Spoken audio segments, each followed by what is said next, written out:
Buenas tardes a todas y a todos los hermanos que se encuentran en estos momentos en el Centro de Estudios Teosóficos Guadalajara. El día de hoy, domingo 13 de octubre del año en curso, continuando con el programa del curso del cuerpo causal y el ego, nos corresponde estudiar la sesión 20, este capítulo 31 denominado La Iniciación. Voy a dar inicio con la lectura de este texto. Iremos concediendo la palabra a los hermanos que están a través del Zoom, a los del centro de estudios, y al finalizar la sesión, pues se concede la sesión de preguntas y respuestas y comentarios. Dice así: en las obras El cuerpo causal y el cuerpo mental se trató el tema del discipulado, en cuanto se refería a los cuerpos astral y mental del discípulo o alumno de un maestro. Ahora será necesario recapitular brevemente los datos principales relacionados con las etapas de probación y filiación, puesto que en cada uno de estos está afectado hasta cierto punto el cuerpo causal. Luego, y en cuanto se refiere al ego en su cuerpo causal, describiremos el gran paso de la iniciación, que es la culminación del discipulado. En la etapa de probación, el maestro construye una imagen viviente del alumno, modelando con materia mental, astral y etérea, una representación exacta de los cuerpos correspondientes del neófito, y conserva esta imagen a mano para poderla observar de tanto en tanto. Se conecta esta imagen con el hombre mismo, de manera que toda modificación de pensamiento o de sentimiento en los vehículos propios de este se reproduce en la imagen. Así el maestro puede seguir el proceso del alumno y estimar en qué momento estará pronto para tomar el siguiente paso. Cuando el discípulo es aceptado, el maestro disuelve las imágenes vivientes por no ser ya necesarias. La conciencia del alumno se une entonces con la del maestro, en tal forma que todo lo que el primero siente o piensa está dentro de los cuerpos astral y mental del maestro. Y si fuera necesario, entonces el maestro puede erigir una barrera y así separar temporalmente la conciencia del alumno de la de él. En la etapa de filiación, el vínculo con el maestro es tal que no solo la mente inferior, sino también el ego en el cuerpo causal del alumno está envuelto en el del maestro. Y este ya no puede correr un velo para interceptar la comunicación entre él y su discípulo. Si bien estas etapas ayudan mucho en la preparación del individuo para tomar la primera gran iniciación, sin embargo, hablando técnicamente, no tiene nada que ver con la iniciación o grados en el sendero, que pertenecen a una categoría completamente distinta. La aprobación y la filiación representan la relación del alumno con su propio maestro. Las iniciaciones, por otra parte, son indicios de la existencia, de la relación existente entre el hombre y la gran fraternidad blanca y su augusto jefe. Hablando estrictamente, entonces, la gran fraternidad blanca no tiene nada que ver con las relaciones entre el maestro y su discípulo. Eso es asunto exclusivamente para la consideración particular del maestro mismo. Siempre que el maestro considere que el discípulo esté preparado para la primera iniciación, da aviso de este hecho, presenta al candidato y la fraternidad averigua únicamente si éste está preparado para dicha iniciación, y no cuál es la relación entre dicho candidato y determinado maestro.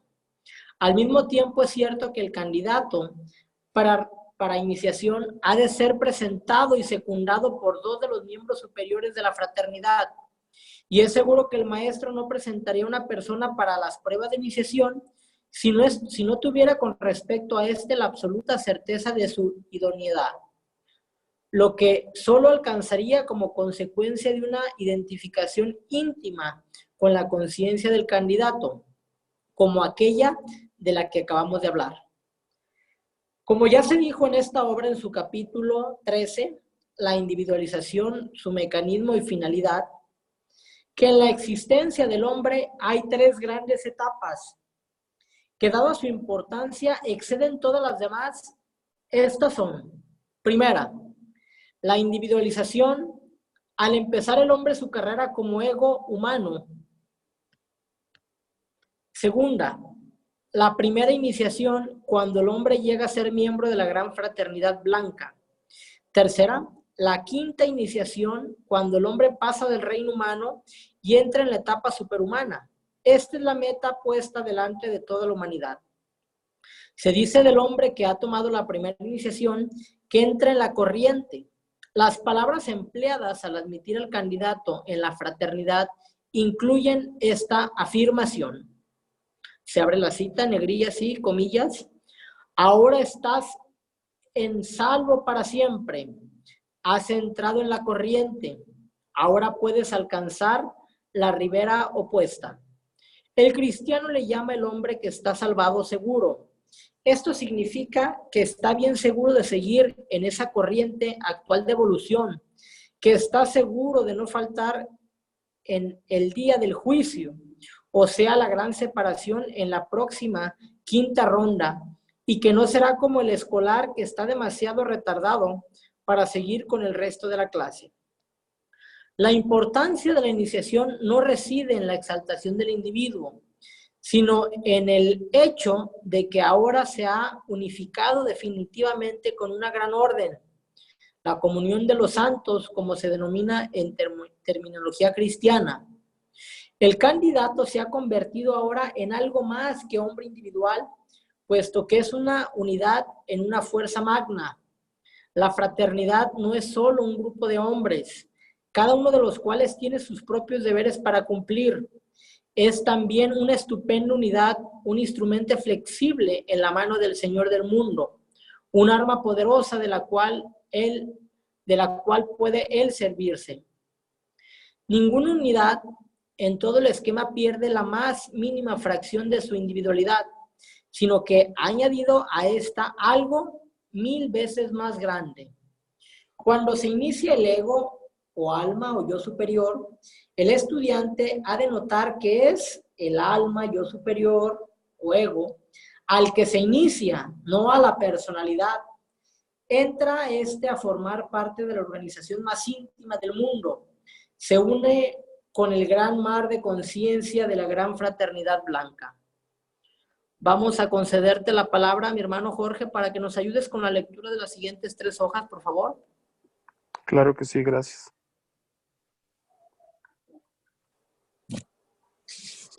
Adelante.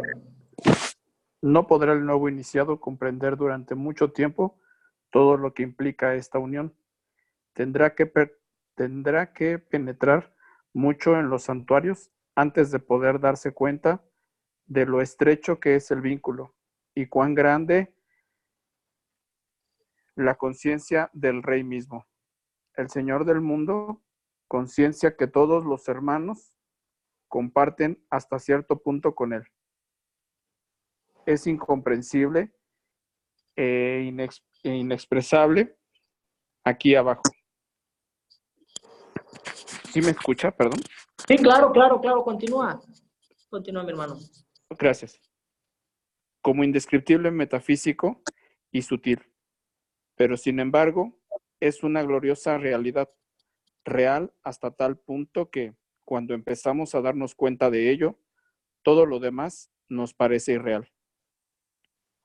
Vimos anteriormente en la obra El cuerpo mental, página 284, que el alumno aceptado puede poner su pensamiento al lado del pensamiento del maestro.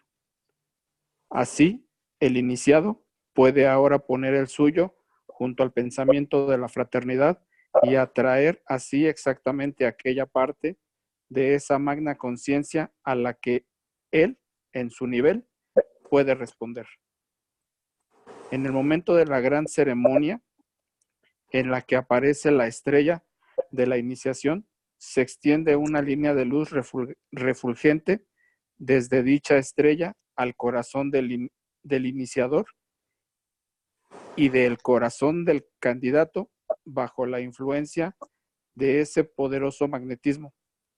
La pequeña estrella planetaria de la conciencia, Plateada, mi hermano, estrella plateada. perdón, plateada de la conciencia que representa la mónada en el candidato. Hacerse en refulgente luminosidad. Crece, crece.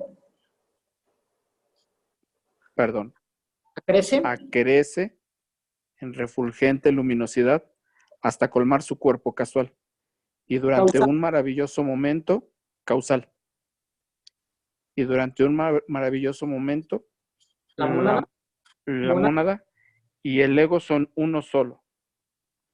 Como serán permanentemente uno cuando alcance el adeptado.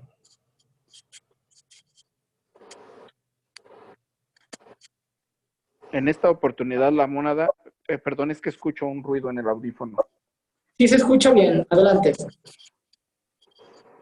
Okay. En esta oportunidad la mónada se identifica por un instante con la fracción de sí mismo que es el ego, y es la mónada quien pronuncia los votos. El efecto de la iniciación del cuerpo astral ha sido descrito ya en la obra. El cuerpo astral, página 289. Tan maravillosa es la expansión de conciencia del iniciado que es muy exacto calificar el cambio como un nuevo nacimiento. Muchas gracias, mi hermano. Vamos a concederte la palabra a mi hermana Ana Islas para que nos ayudes, por favor, con la lectura de las siguientes hojas, por favor. Ok, gracias. Adelante. El iniciado empieza a llevar una vida nueva como niño pequeño, la vida del Cristo. El Cristo, la conciencia búdica o intuitiva, nace dentro de su corazón.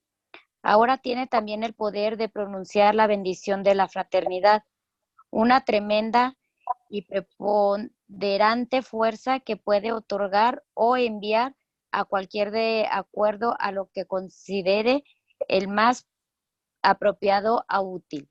El poder de la fraternidad funde a través de él. Todo lo que él permite, le corresponde a él usar el poder y recordar que tiene toda la responsabilidad de dirigirlo. Para cualquier propósito que pueda determinar, la bendición profundizada por el oficiante en la iniciación significa, entre comillas negritas, yo te bendigo, viento mi fuerza y mi bendición a ti. Ve a tu vez, pases constantemente esta fuerza en bendición a otros. Si el iniciado posee la cualidad de Saralda, ¿sí? Sí, está bien, adelante. Ok. Perfecta confianza en su maestro y en fraternidad, y la absoluta seguridad de que por toda razón del ser él uno de ellos, todas las cosas le son posibles. Puede pasar por él el mundo como un verdadero ángel de luz, derramando alegría, bendiciones a lo largo de su camino.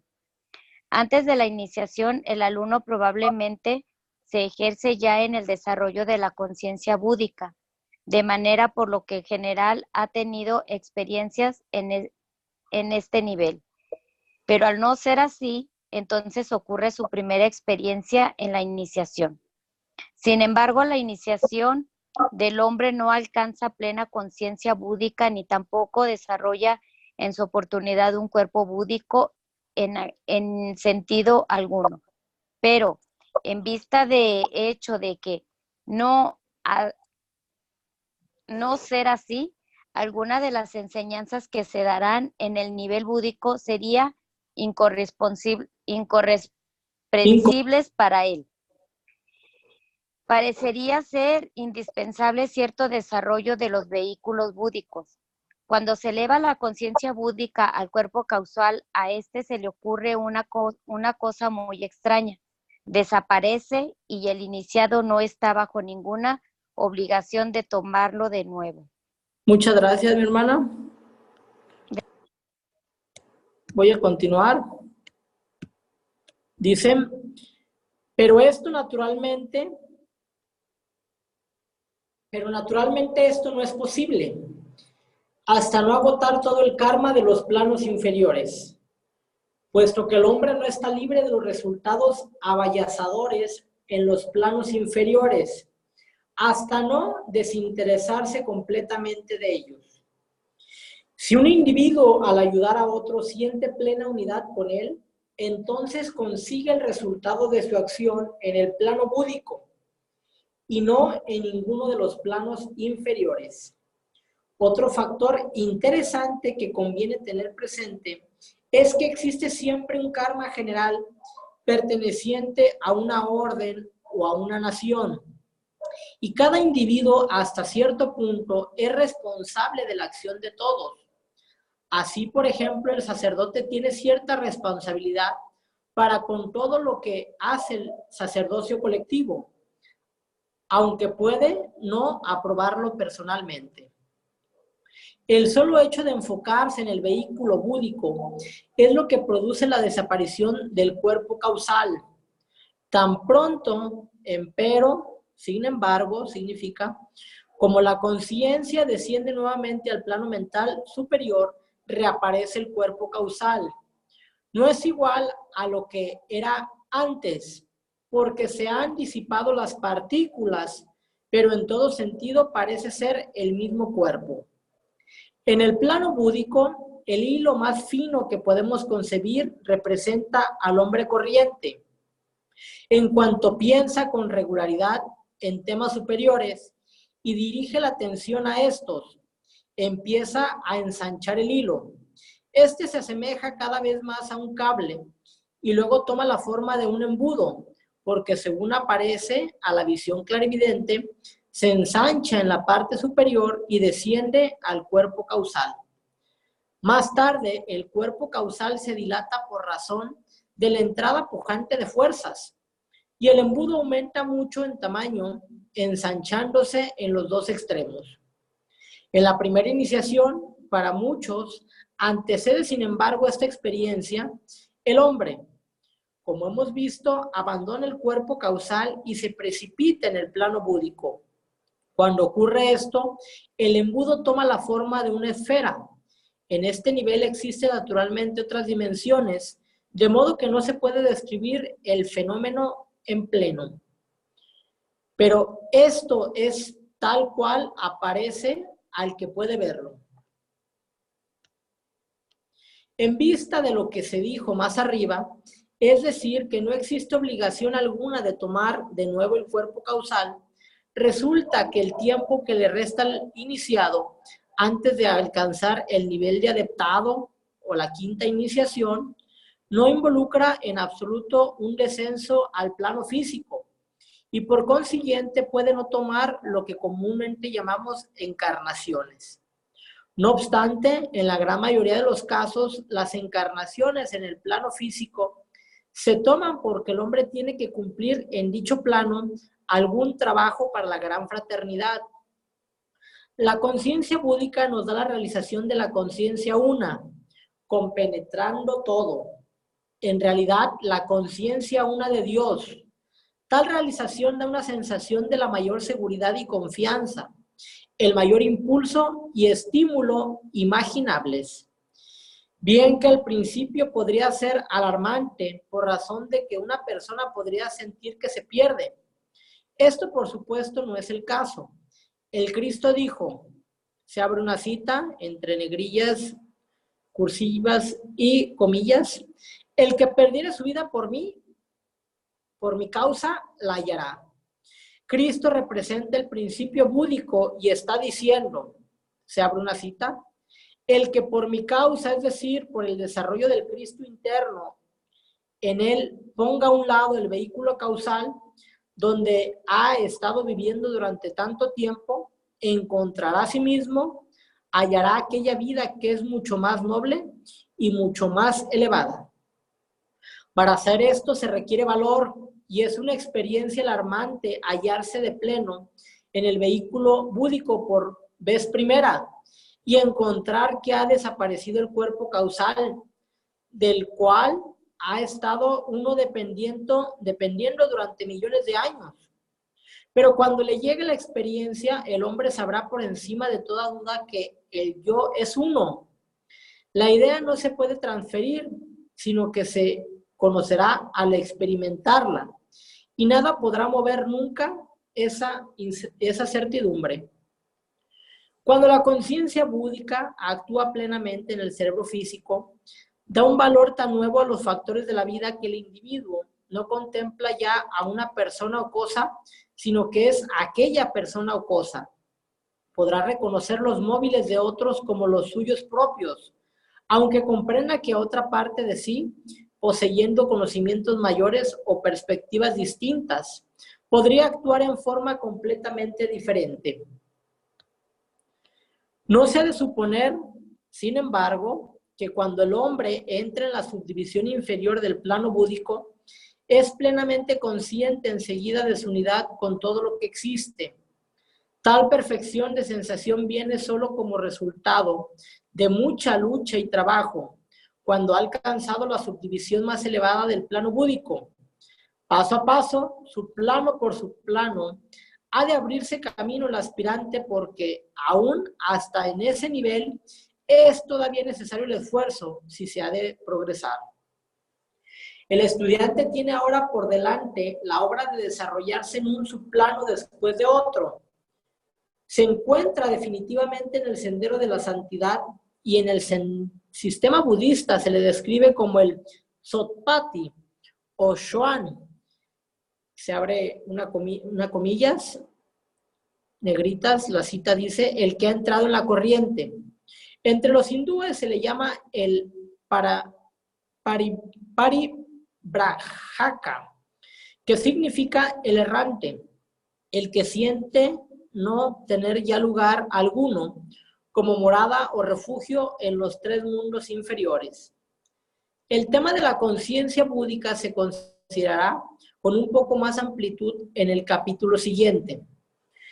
Tres factores, todos interdependientes, están comprendidos en la capacidad del hombre para tomar la primera iniciación.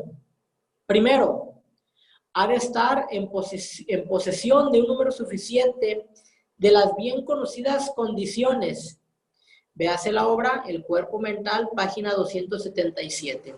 Segundo, el ego o alma debe haber entrenado sus vehículos inferiores de tal manera que pueda funcionar perfectamente a través de ellos cuando así lo desea. Vale decir que debe haber efectuado lo que se llama la unión del ser inferior con el superior. Tercero, ha de ser lo suficientemente fuerte para soportar la gran tensión producida que alcanza hasta el cuerpo físico mismo.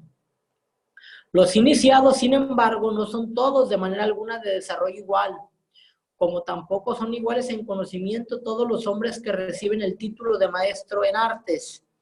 Si bien existe cierto grado de preparación para poder pasar una iniciación, podrán algunos haber alcanzado mucho más de lo exigido, como mínimo en ciertas direcciones. Vamos a concederte la palabra a mi hermano Jorge para que nos ayudes con la siguiente hoja, por favor.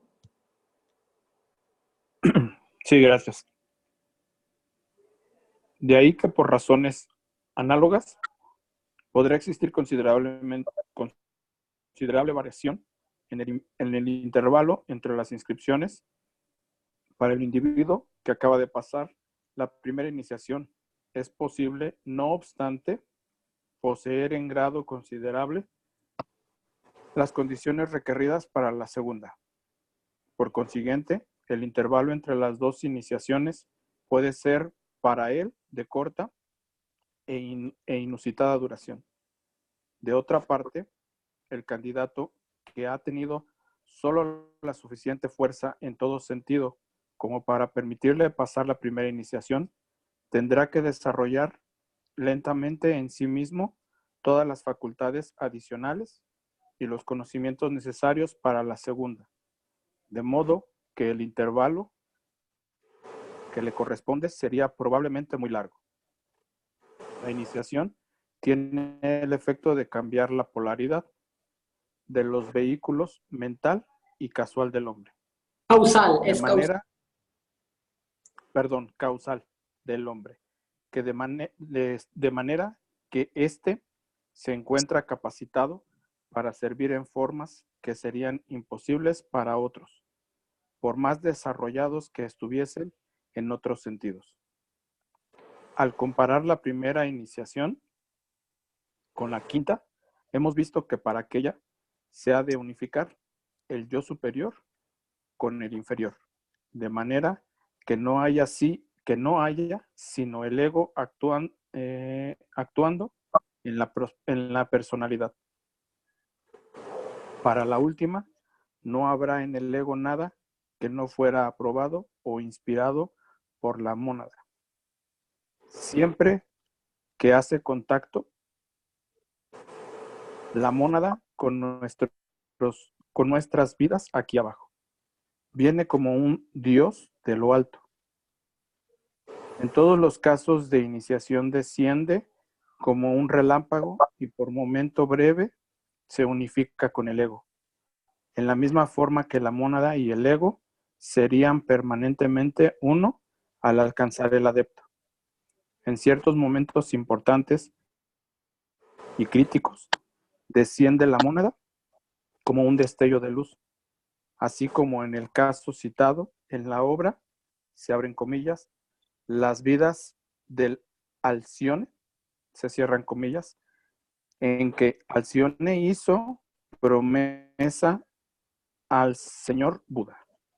Así, en la primera iniciación, la personalidad deja de tener voluntad propia, salvo cuando se olvida y vive únicamente para servir a lo más elevado. El ego está ahora activo mediante la personalidad en los planos inferiores. Está empezando a darse cuenta de la existencia de la mónada y a vivir según la voluntad de ésta. Gracias, mi hermano. Te vamos a conceder la palabra, mi hermana Ana, para que nos des cuenta de la siguiente hoja, por favor.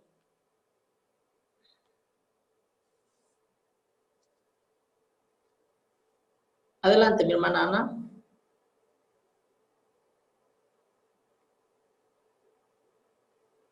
Adelante, mi hermana Ana. ¿Lista? Adelante. Sí.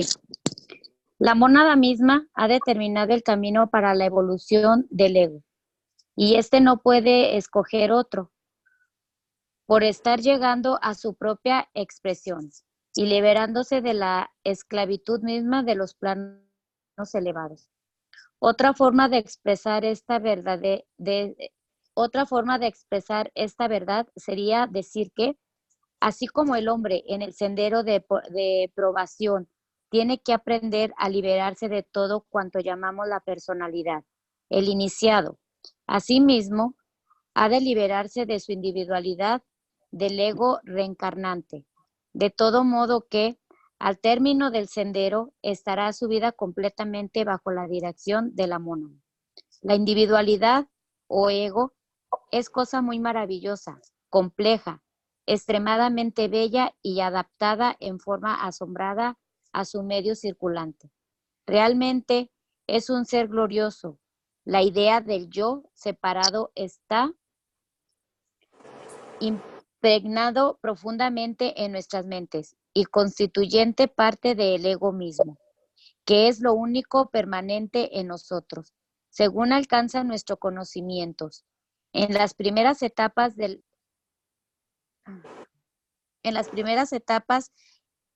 esta idea del yo separado tuvo que ser desarrollada y fortificada, siendo esto en realidad el manantial de nuestra fortaleza en el pasado. Pero, no obstante, esta gigantesca hierba mala tendrá que ser desarraigada en un momento u otro. Los fuertes la podrán arrancar de sí en el comienzo de su desarrollo. Los débiles tendrán que esperar y dejarla que siga creciendo mientras está desenvolviéndose las fuerzas suficientes para exterminarla. Para ello es infortunado, puesto que cuanto más tiempo se le permite persistir, tanto más se entreteje en la naturaleza del hombre. Por este motivo, todos los sistemas de enseñanza ocultista están de acuerdo en aconsejar a los estudiantes de tratar de liberarse desde el comienzo, de la ilusión de la separatividad. El hombre tiene que aprender que por detrás de la individualidad misma, atrás de la mónada, ésta le perseverará de ser el verdadero yo cuando él haya logrado poner de lado a la individualidad. Más allá aún de eso, a su debido tiempo y por sus propios medios tendrá que aprender a darse cuenta de que la mónada misma es solamente una chispa de la llama eterna. Muchas gracias, mi hermana. Solo a medida que el yo inferior se purifica de todo hálito de pasión, que el manas inferior se libera de kama o el cuerpo emocional, podrá el ser resplandeciente hacer impresión en ella. H.P. Blavatsky escribe: cuando esta Trinidad, Atma, Buddhi, Manas, anticipándose a la triunfante reunión final más allá de las puertas de la muerte corporal, se convierte durante unos pocos segundos en una unidad, entonces se permite al candidato en el momento de la iniciación el contemplar su futuro yo. Esto es lo que debemos entender por resplandeciente, de que habla el de Satir persa, por el Augoides, el que brilla por sí mismo, bendita visión residente en la pura luz, de los filósofos iniciados griegos, y por las palabras de Porfirio, cuando dice que Plotino se había unido con su Dios 6 veces durante su vida y así sucesivamente. Cita extraída de la obra Isis sin velo, tomo 2, página 129. Esta Trinidad convertida en unidad es el Cristo de todos los místicos. Cuando la última iniciación se haya extendido al candidato en el suelo o piedra del altar y haya representado así la crucifixión de la carne, o sea, de la naturaleza inferior, y cuando se haya resucitado de esta muerte como conquistador triunfante sobre el pecado y la muerte, entonces en el momento supremo verá por delante de él la gloriosa presencia y será uno con Cristo. Será él mismo el Cristo. En adelante podrá vivir en cuerpo físico, pero esto se habrá convertido en instrumento obediente. Él se habrá unido con su verdadero ser, Manas unificado con Atma Buddhi, y mediante la personalidad en la que habita, manejará sus poderes con toda plenitud como inteligencia inmortal y espiritual. Mientras estuvo aún luchando en las cadenas de la naturaleza inferior, Cristo, el ego espiritual, fue crucificado diariamente en él, pero en el adepto perfecto, el Cristo ha resucitado triunfante, Señor de sí mismo y de la naturaleza. El largo peregrinaje ha terminado, el ciclo de la necesidad ha sido hollado, la rueda del renacimiento ha dejado de girar. El Hijo del Hombre se ha perfeccionado mediante el sufrimiento. Hasta no alcanzar este punto, el Cristo es el objeto de la aspiración. El rayo está siempre esforzándose por retornar a su fuente. El manas inferior inspirando siempre a volver de nuevo a ser uno con el superior. Es esta continua ansia de unión que se manifiesta como oración, como aspiración, como la búsqueda de Dios. Sedienta está mi alma de Dios, del Dios vivo, clama el ardiente cristiano. Este clamor es el impulso inextinguible del ser inferior hacia el superior. Si la persona ora al Buda, a Vishnu, al Cristo, a la Virgen, al Padre, es naturalmente solo cuestión de dialecto, no de verdad esencial. Con todo, el manas unido al Atma Buddhi es el verdadero objetivo, denominado distintamente el hombre ideal, el Dios personal, el Dios hombre, Dios encarnado, la palabra hecha carne, el Cristo que ha de nacer en cada uno, con quien el creyente ha de unificarse.